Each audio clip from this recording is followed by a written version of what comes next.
Pada hari ini kita melanjutkan kembali untuk eksposisi Timotius. Hari ini masuk kepada Timotius pasal yang keempat, ayat 1 sampai dengan ayat yang ke-7. Timotius pasal 4 ayat 1 sampai ayat yang ke-7. Saya akan membaca bagian ini untuk kita. Dikatakan dalam bagian ini, tugas Timotius dalam menghadapi pengajar sesat. Roh dengan tegas mengatakan bahwa pada waktu-waktu kemudian ada orang yang akan murtad lalu mengikuti roh-roh penyesat dan ajaran setan-setan. Oleh tipu daya pendusta-pendusta yang hati nuraninya memakai cap mereka. Mereka melarang orang kawin, melarang orang makan makanan yang diciptakan Allah, supaya dengan pengucapan syukur dimakan oleh orang yang percaya dan yang telah mengenal kebenaran. Sebab semua yang diciptakan Allah itu baik dan tidak ada yang haram jika diterima dengan ucapan syukur. Karena semuanya itu dikuduskan oleh firman Allah dan oleh doa. Dengan selalu mengingatkan hal-hal itu kepada saudara-saudara kita, engkau akan menjadi seorang pelayan Kristus yang baik, terdidik dalam pokok-pokok iman dan dalam ajaran sehat yang telah kau ikuti selama ini.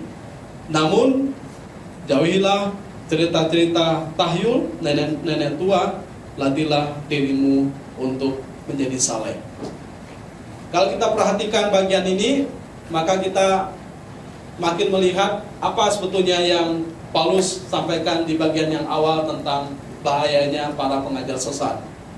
Jadi mereka cenderung bicara tentang kisah-kisah, dongeng-dongeng, lalu bicara tentang istilah-istilah, silsilah-silsilah yang tidak ada habisnya. Dan makin terang kemudian pada bagian ini pengajar sesat, kemudian mereka masuk dengan cara yang sepertinya cara yang lembut, padahal berusaha menarik orang dari kebenaran Tuhan. Ayat yang ketiga, mereka melarang orang kawin, melarang orang makan makanan yang diciptakan Allah. Jadi ini sudah mulai terlihat sebetulnya motivasi di balik ajaran-ajaran palsu itu apa. Jadi mereka cenderung menarik orang keluar daripada kebenaran Tuhan. Nah, dalam bagian ini kita melihat ayat yang pertama, dikatakan beberapa orang akan murtad dari iman. Nah, ini disampaikan beberapa orang. Kita sudah melihat bagaimana beberapa orang, Alexander, kemudian beberapa orang yang disebutkan oleh Paulus, mereka yang murtad dari iman mereka, ya. Jadi kalau kita mau perhatikan, roh penyesat itu bukan tiba-tiba muncul di dalam Timotius atau di dalam Efesus, gereja Efesus. Tapi sebetulnya roh penyesat itu sudah muncul di dalam kitab Kejadian, di Taman Eden, ketika setan menyesatkan Hawa dengan mengatakan bahwa tentu Tuhan berfirman, semua dalam tanaman ini dikatakan tidak boleh dimakan. Padahal sebaliknya Tuhan berkata semua boleh, tapi hanya satu yang tidak.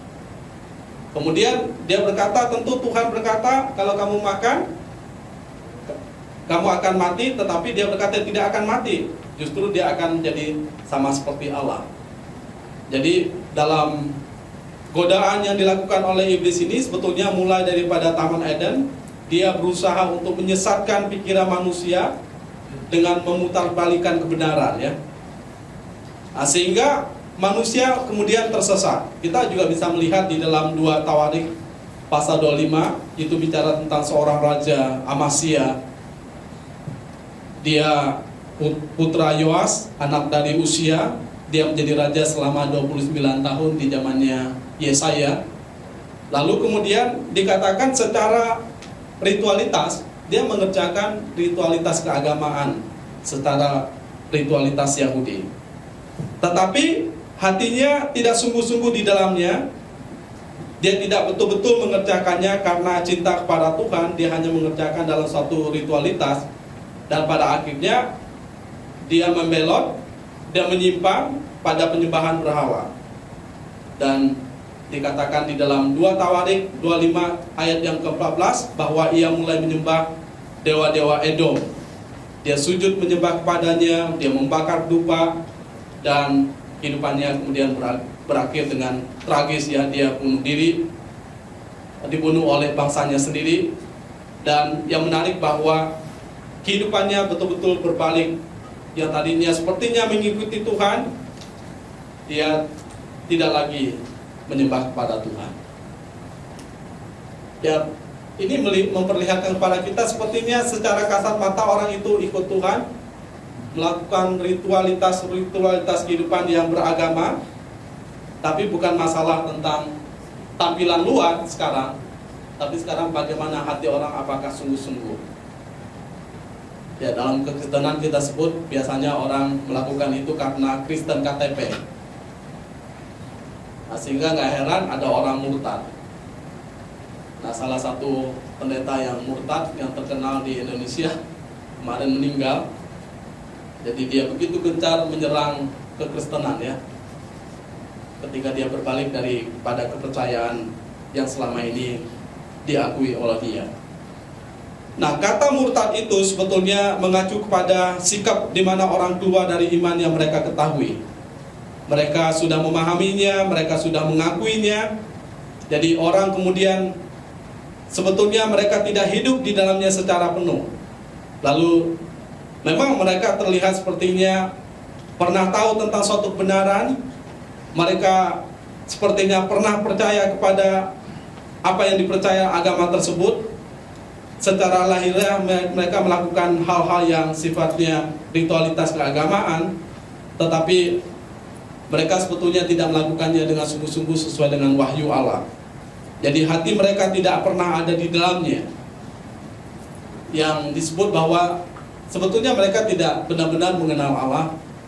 Mereka tidak sungguh-sungguh di dalam kerinduan untuk terpikat kepada Allah. Justru mereka segera ketika ada godaan yang lain, mereka segera hanyut, mereka segera mengikuti arus, bahkan mereka segera terbuai dengan ajaran-ajaran yang lain. Nah, menarik dalam hal ini, Roh dengan tegas mengatakan bahwa pada waktu-waktu kemudian ada orang yang akan murtad lalu mengikuti roh-roh penyesat dan ajaran setan. Saya pernah mendengar kalimat bahwa sebetulnya dalam istilah kekristenan tidak ada orang yang murtad. Karena prinsipnya adalah kalau seseorang sudah dipilih oleh Allah, ya pasti dia akan kembali kepada Dia. Karena ya gembala mendengar suara dombanya, sebaliknya juga domba pasti mengenal suara gembalanya. Kalau kemudian orang beralih daripada kepercayaannya, bukan berarti selama ini dia terlihat, dia sungguh-sungguh benar-benar sudah masuk dalam lingkar persekutuan dengan gembala itu, tetapi dia hanya sekedar seperti orang yang mengikut saja. Maka dalam pemahaman yang saya pahami, sebetulnya kalau orang sudah betul-betul mengenal Tuhan, dia tidak akan murtad. Tapi murtad ini sebetulnya mengacu kepada orang-orang yang secara lahiriah dia tampil seperti orang yang sungguh-sungguh, baik dalam mengikuti ajaran, etika maupun ritualitas, padahal dia tidak betul-betul mengarahkan hatinya kepada Tuhan. Maka menarik bahwa apa yang disampaikan tentang kemurtadan ini, yang menyampaikannya bahwa Roh Kudus, ya. Jadi Roh Allah menyampaikan bahwa ya pada waktu kemudian ada yang memang terjadi kemurtadan itu. Ya, hal ini sekaligus membuat kita untuk berhati-hati, jangan cepat kecewa kalau ada orang beralih daripada iman kepercayaan yang dia pernah anut, termasuk percaya kepada Kristus dalam kekristenan. Itu membuktikan bahwa memang dia tidak masuk dalam bagian itu. Dan dalam perenungan saya, berarti menunjukkan bahwa Tuhan memisahkan antara domba dan kambing, ya, antara memang gandum dan lalang. ada suatu pemisahan yang kemudian yang terjadi, ya memang akan terjadi. Dan ini menunjukkan kepada kita bahwa kemurnian di dalam suatu kelompok akan dilihat pada waktunya.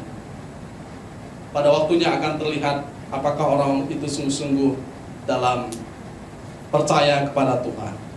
Nah, kalau orang itu sungguh-sungguh, saya pikir bahwa orang itu akan menyelesaikannya dalam pertandingan kehidupan yang dia jalani. Jadi, kalau kita memperhatikan bahwa orang yang murtad ini, orang yang murtad menunjukkan tentang sikap yang dia jatuh bukan karena tidak sengaja, tetapi karena kesengajaan. Memang dia sudah dipengaruhi, dia sudah larut di dalamnya, bahkan dia dengan sengaja meninggalkan kepercayaan yang dia anut sebelumnya. Ya memang bagi kita sesuatu yang mengecewakan kalau ada orang yang percaya, sepertinya percaya lalu meninggalkan ajarannya atau percayanya. Tetapi di dalam hal ini kita melihat bahwa ya kemudian terlihat mana yang asli, mana yang murni, mana yang palsu. Maka ya Paulus menjelaskan kepada Timotius,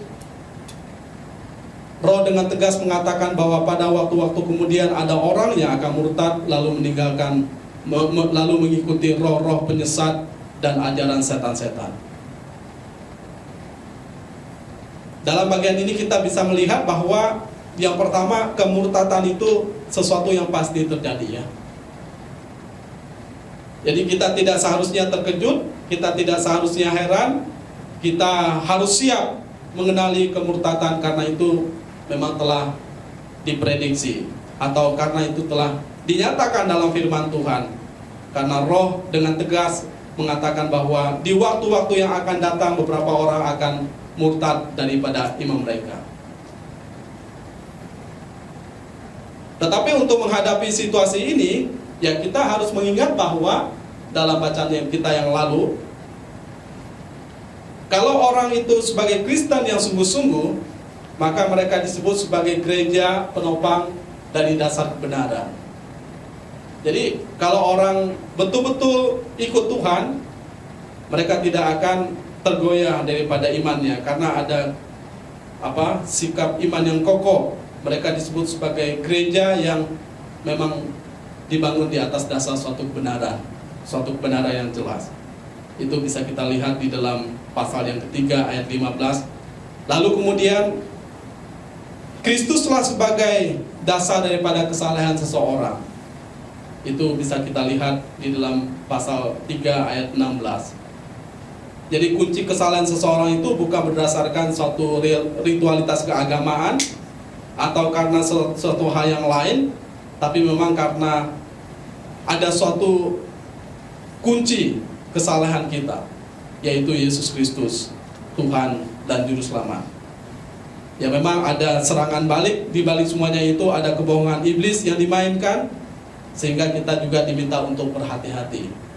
Sebetulnya perintah untuk berhati-hati terhadap ajaran sesat itu sudah digaungkan di dalam Perjanjian Lama. Karena kemudian dikatakan tidak semua Israel adalah Israel asli atau Israel sejati. Tidak semua orang yang disunat secara lahiriah memiliki hati yang bersunat. Nabi-nabi seperti Daniel dan Yehezkiel juga bicara tentang bagaimana terjadi pemberontakan juga di antara umat yang tidak setia mengikuti Tuhan. Jadi sebetulnya kita bisa melihat bahwa orang sepertinya ikut Tuhan dalam suatu agama yang sama, tapi akan dibedakan mana yang sejati, mana yang tidak sejati, mana yang murni dalam hidup mereka, mana yang kemudian akan meninggalkan dia, memberontak terhadap dia. Lalu banyak sekali diperingatkan juga di dalam Perjanjian Baru, di mana dikatakan bahwa banyak Mesias palsu dan nabi-nabi palsu yang akan datang menyesatkan banyak orang. Itu juga disampaikan dalam Matius 24. Kemudian dalam 2 Petrus dikatakan pada akhir zaman akan muncul pencemooh yang meninggalkan iman. Lalu 1 Yohanes 2, Antikristus akan datang dan banyak yang akan keluar dari antara kita, dan itu menunjukkan bahwa mereka tidak benar-benar bersama dengan kita atau menjadi milik kita. Lalu yang terakhir 1 Yohanes 4, banyak nabi palsu telah muncul ke dunia untuk menyesatkan jiwa, dan memang ini sesuatu yang benar-benar terjadi. Jadi saya melihat bahwa bagaimana menghadapi pengajaran sesat. Yang pertama ya, kita harus tahu bahwa kesesatan itu ada dan kemudian akan terjadi, dan memang ada yang hadir sebagai penyesat, dan mereka ditunggangi ya, mereka dipakai oleh roh-roh penyesat sehingga mengajarkan ajaran setan-setan. Jadi dalam dunia ini ternyata ada dua pengajaran yang asli yang dari Tuhan, yang pengajaran palsu ya dari guru palsu-palsu, dan juga memang sumbernya daripada ajaran setan. Dan pasti semuanya menunjukkan tentang bagaimana sikap yang bertolak belakang antara ajaran daripada Tuhan dengan ajaran daripada si iblis ya, daripada setan itu sendiri. Sehingga kita tidak perlu heran tentang semuanya, dan juga kita perlu berhati-hati terhadap apa yang terjadi di sekitar kita. Dan menarik bahwa penyesatan ini bukan terjadi di luar, tetapi penyesatan ini terjadi di dalam, dan di dalam gereja. Nah, sehingga ketika kita bicara tentang memberitakan Injil yang murni, ya memang sangat diperlukan oleh jemaat Tuhan. Bagaimana jemaat Tuhan ya memang harus berpegang kepada Injil yang sesungguhnya, supaya mereka tidak kemudian tersesat karena tipu daya daripada setan yang berusaha menggeserkan mereka daripada iman mereka yang sejati. Kapan kemurtatan itu terjadi? Ayat yang 1 juga menunjukkan bahwa kemurtatan itu akan terjadi pada masa-masa yang akan datang, dikatakan. Kapan masa-masa yang akan datang itu? Apakah itu jauh ke depan sana? Apakah itu hanya menjelang kedatangan Kristus yang kedua? Jawabannya jelas bahwa ayat-ayat Alkitab menunjukkan tentang masa akhir dimulai sejak kedatangan Kristus yang pertama. Jadi sejak kedatangan Kristus yang pertama, penyesatan itu untuk kita ya mulai datang, dan kemudian banyak sekali pengajar-pengajar sesat yang bicara tentang Mesias palsu, ajaran-ajaran yang palsu yang datang ke dalam dunia. Kita bisa melihat bagian itu di dalam Yohanes 1 Yohanes 2 ayat 18, dikatakan, anak-anakku, saat ini adalah waktu yang terakhir. Dan kemudian 1 Petrus 1 ayat 20, Kristus telah menyatakan diri pada zaman akhir. Ibrani 1 ayat 2, pada zaman akhir ini Allah telah berbicara kepada kita melalui anaknya, kemudian bicara tentang penyesat-penyesat yang kemudian akan datang. Jadi masa akhir dimulai sejak kedatangan Kristus yang pertama, dan ya kita sekarang hidup di masa mesianik, yaitu masa antara kedatangan Kristus yang pertama dan kedatangannya kedua yang memerintah dalam kemuliaan dan memasuki kerajaan yang kekal. Kemurtatan tidak jauh, kemurtatan ada di sekarang ini. Ya kalau kita bicara tentang tunggu, nanti ada suatu masa di mana betul-betul ada suatu pengajaran sesat yang terjadi, sebetulnya tidak. Iblis tetap mengerjakan agendanya untuk menyesatkan orang percaya supaya mereka menyimpang daripada imannya. Jadi mereka dibawa untuk berpaling daripada kebenaran yang sejati, sehingga mereka kemudian mengikuti ajaran-ajaran daripada setan dengan sengaja meninggalkan iman yang pernah mereka akui dalam kehidupan mereka. Dan jelas dikatakan bahwa sumber daripada pengajaran sesat ini itu adalah ajaran daripada roh-roh penyesat dan juga ajaran setan-setan. Sehingga kita juga bisa lihat kembali di ayat yang pertama, dikatakan mereka mengikuti roh-roh penyesat dan ajaran setan-setan. Jadi Paulus menyatakan dengan sangat jelas bahwa sumber dari kemurtatan adalah roh-roh jahat itu sendiri. Ini merupakan aktivitas yang dikerjakan oleh setan ya. Sumbernya bukan manusia, kemudian dia memang memakai manusia untuk mengerjakannya. Maka kita harus menyadari realitas pertempuran rohani kita yang disampaikan di dalam Efesus pasal yang ke-6, bagaimana Paulus juga berkata, karena perjuangan kita bukanlah melawan darah dan daging, tetapi melawan pemerintah-pemerintah, melawan penguasa-penguasa, melawan penghulu-penghulu dunia yang gelap ini, melawan roh-roh jahat di udara. Ya, artinya bahwa pertempuran kita di dalam kehidupan kekritenan kita bukan hanya bicara tentang bagaimana saya menghadapi situasi yang sulit secara daging, tapi lebih daripada itu bagaimana kita menghadapi siasat daripada iblis yang memakai orang-orang terlihatnya baik, terlihatnya peduli terhadap kebenaran, padahal mereka adalah pengajar-pengajar yang palsu, yang menyesatkan orang. Mereka tidak sungguh-sungguh melakukannya untuk Tuhan, bahkan jauh daripada kehendak Tuhan. Nah, sehingga betul yang dikatakan oleh Paulus, perjuangan kita itu bukan melawan darah dan daging. Karena iblis kemudian memang memakai orang-orang yang sudah mau mengikuti ajaran dia. Apa artinya orang itu kemudian mengikuti roh-roh penyesat? Jadi dalam hal ini mengikuti roh-roh penyesat itu diartikan sebagai bahwa orang itu bukan hanya mendengar, tetapi seseorang itu menyetujui. Bahkan setelah menyetujui, mereka menyerahkan diri, mengabdikan diri, menerima, mengikuti terus-menerus ajaran daripada kuasa kegelapan itu. Jadi dari mana sumber daripada ajaran-ajaran palsu ini? Ya, dari setan-setan. Ternyata dari zaman dahulu, maka kemudian Israel terseret pada penyembahan berhala, ya. Itu dipengaruhi oleh setan supaya mereka kemudian berpaling daripada Tuhan. Kejatuhan orang Israel terus menerus mereka penyembahan berhala, melakukan hal-hal yang menyakiti hati Tuhan, sehingga mereka disebut sebagai Israel yang tidak setia. Mereka berzina karena menyembah kepada Allah lain. Dan itu berulang-ulang mereka lakukan. Namun dalam zaman sekarang, orang mungkin tidak jatuh dalam suatu penyembahan berhala, ya. Tapi kemudian mereka jatuh pada sesuatu hal yang lain.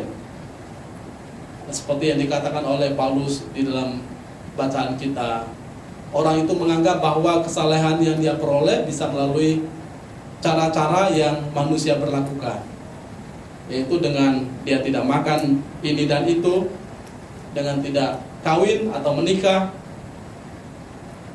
Nah, sehingga sebetulnya bagi mereka ukuran orang itu saleh, orang itu kudus, bahkan itu menjadi ukuran di mana orang bisa berusaha menghampiri Tuhan dengan cara tidak makan makanan tertentu, bahkan dengan cara askese, menyiksa diri. Sepertinya ritualitasnya bagus, tapi kalau kita selidiki, apa yang mereka lakukan ini sebagai upaya supaya mereka menyenangkan hati Tuhan. Padahal sebetulnya upaya menyenangkan hati Tuhan atau upaya untuk menerima keselamatan daripada Dia itu bukan usaha kita, tapi itu memang murni pekerjaan Allah. Nah, sehingga sebetulnya banyak orang yang tertipu karena hal ini. Tapi kita sadar bahwa semua makanan yang Tuhan sediakan itu baik, ya.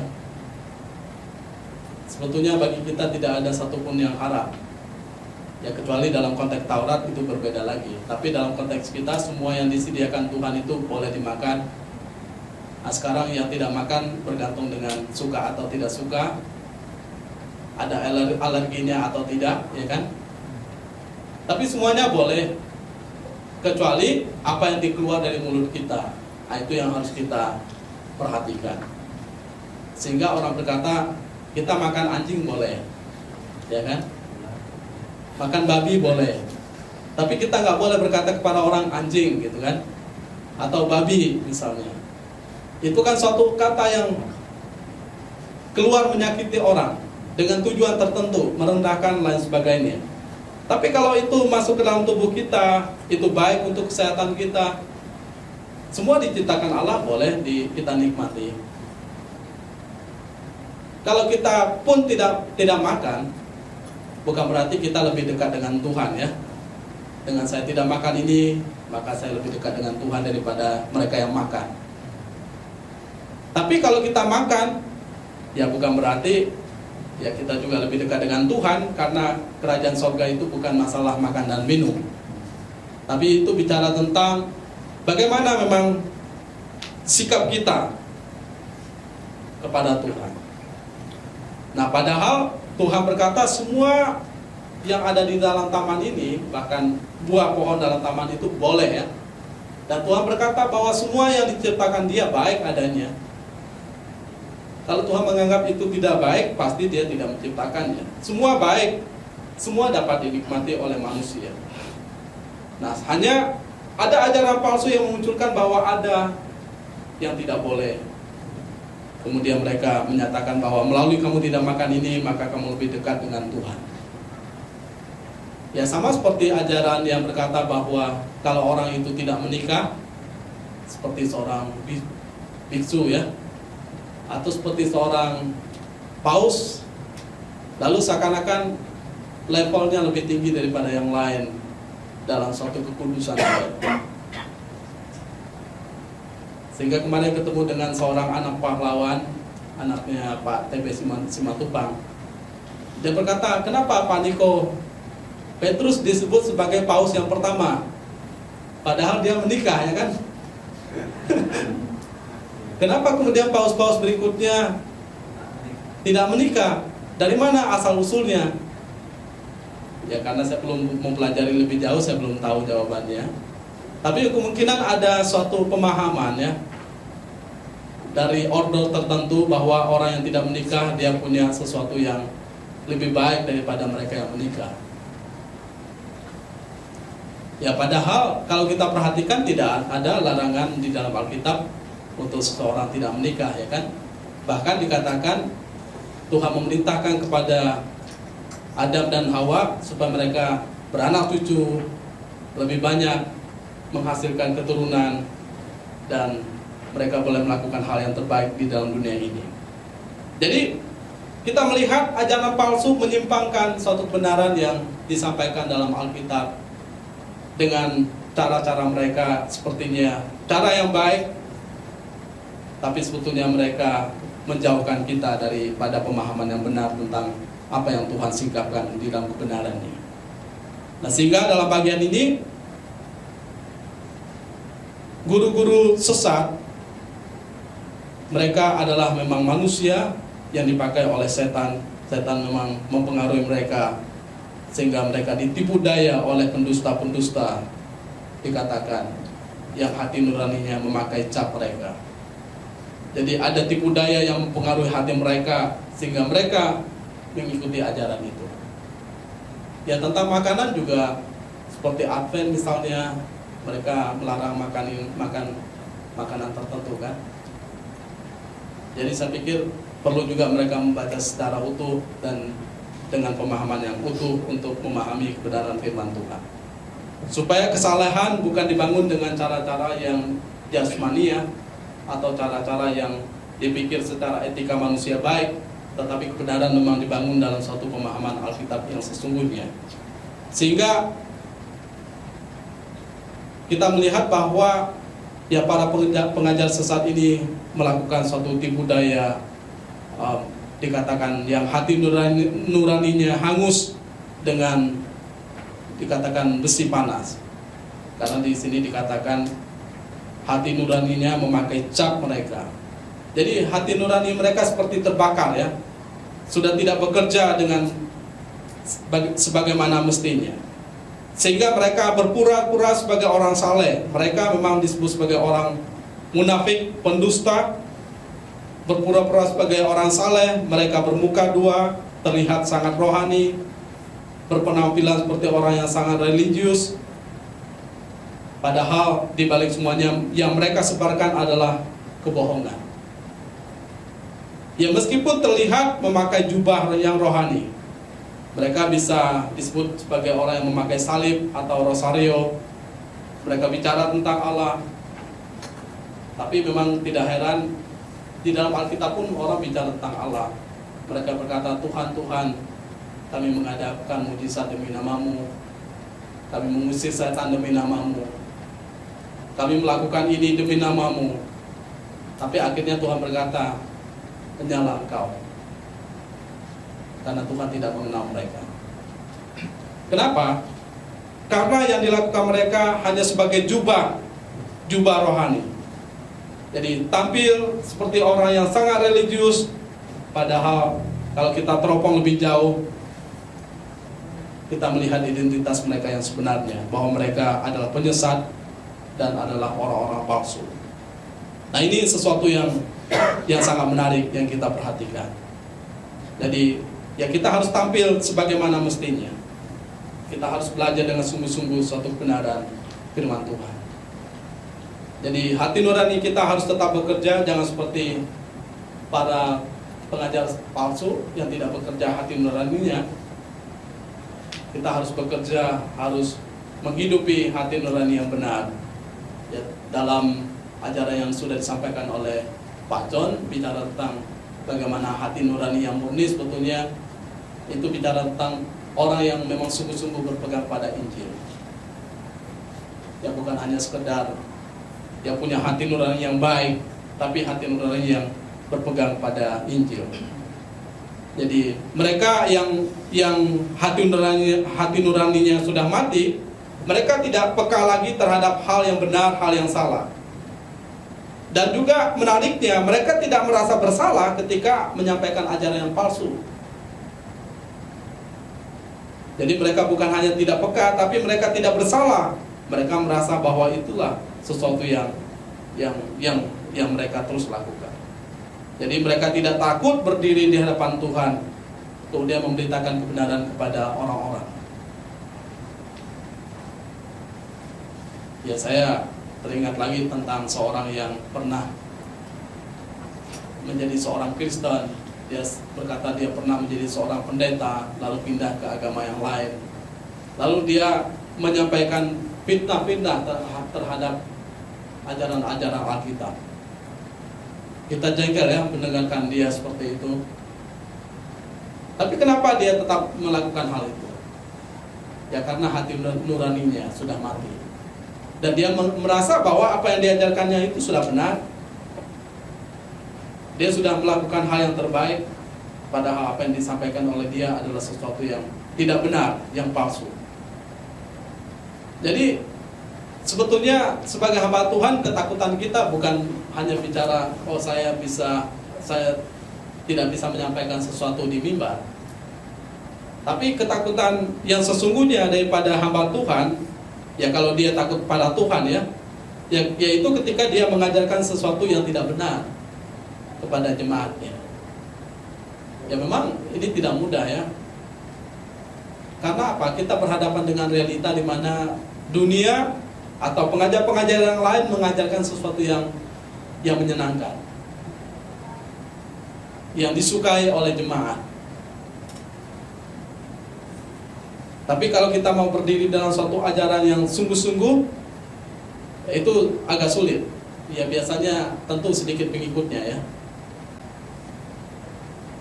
Ya, tapi dalam hal ini kita tidak mencari pengikut, sama seperti Tuhan Yesus kan juga tidak perlu orang berbondong-bondong untuk datang kepada Dia. Dia mencari domba yang sejati, yang mau hidup dalam kebenarannya. Jadi dalam hal ini para pengajar sesat, mereka tidak mempunyai ketakutan terhadap hal itu. Bahkan yang menarik, pengajar sesat pun tidak takut untuk bermuka dua ya. Di gereja terlihat sangat rohani, lalu di rumah tangga dia sangat berbeda penampilannya. Sehingga ada seorang istri yang diperlakukan oleh suaminya dengan tidak senonoh. Dia mempublikasikan di publik bagaimana tampilan suaminya.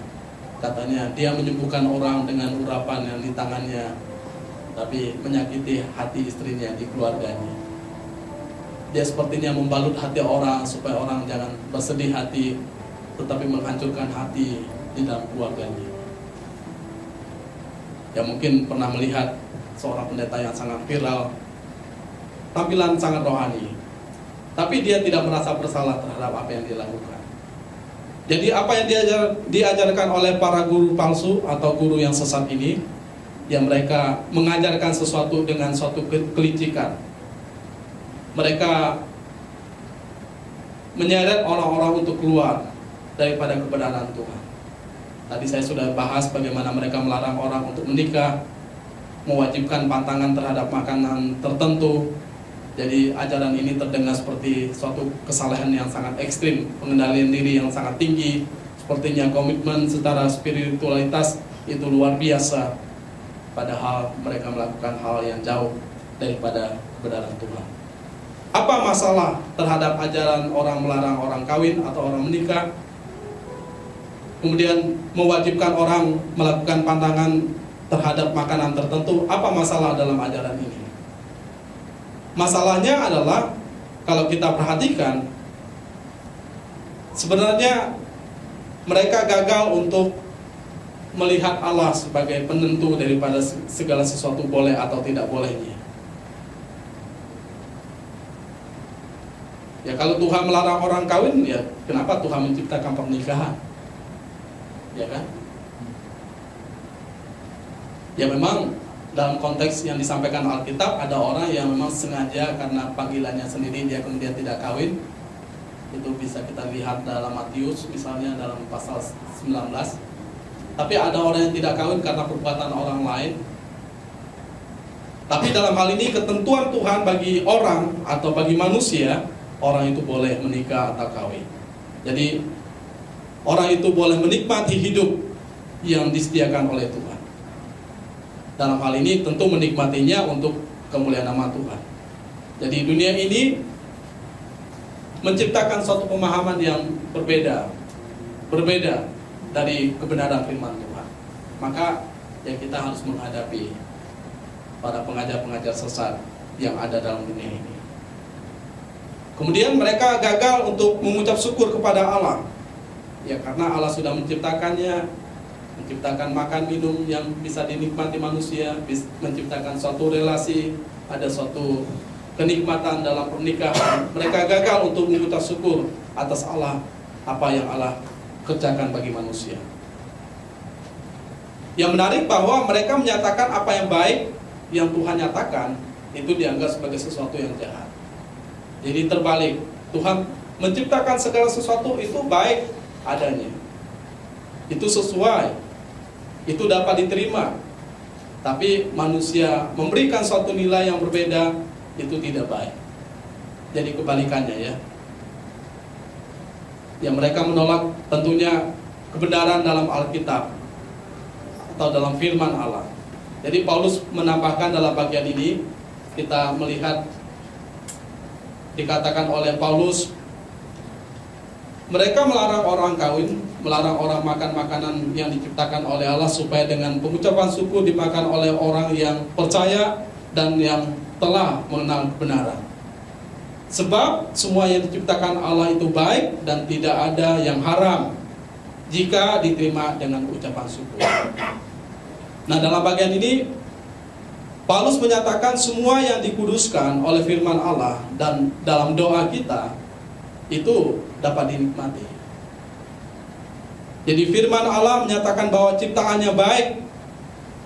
Itu kita bisa lihat Kejadian 1 ayat 31. Maka Allah melihat segala yang dijadikannya itu sungguh amat baik. Ya, kita mengucap syukur karena itu semua diciptakan Tuhan. Dan firman Tuhan menyatakan bahwa itu baik. Lalu kemudian semua yang diterima di dalam hati yang penuh ucapan syukur dalam doa itu bisa dinikmati. Jadi firman Tuhan menyatakan dan menguduskannya, dan kemudian kita berdoa mengucap syukur kepada Tuhan, kita menerima karena itu berasal daripada Tuhan. Jadi ini suatu hal yang luar biasa. Nah, bagaimana kita bisa menghadapi ajaran sesat itu? Ayat yang ke-6 sampai ayat yang ke-7 menyatakan, dengan selalu mengingatkan hal-hal itu kepada saudara-saudara kita, engkau akan menjadi seorang pelayan Kristus yang baik, terdidik dalam pokok-pokok iman, dalam ajaran sehat yang telah kau ikuti selama ini. Jadi kenalilah ini bahwa ajaran sesat memakai cara-cara yang sepertinya masuk akal, padahal berlawanan dengan kebenaran firman Tuhan. Sehingga dengan selalu mengingat akan hal ini, itu kepada saudara-saudara kita, termasuk juga mengingatkan hal itu kepada saudara-saudara kita bahwa apa yang diciptakan Tuhan sebetulnya tidak boleh, yang Tuhan nyatakan baik tidak boleh dianggap tidak baik oleh manusia. Lalu berikutnya, ya, seseorang itu harus menjadi seorang pelayan Kristus yang baik.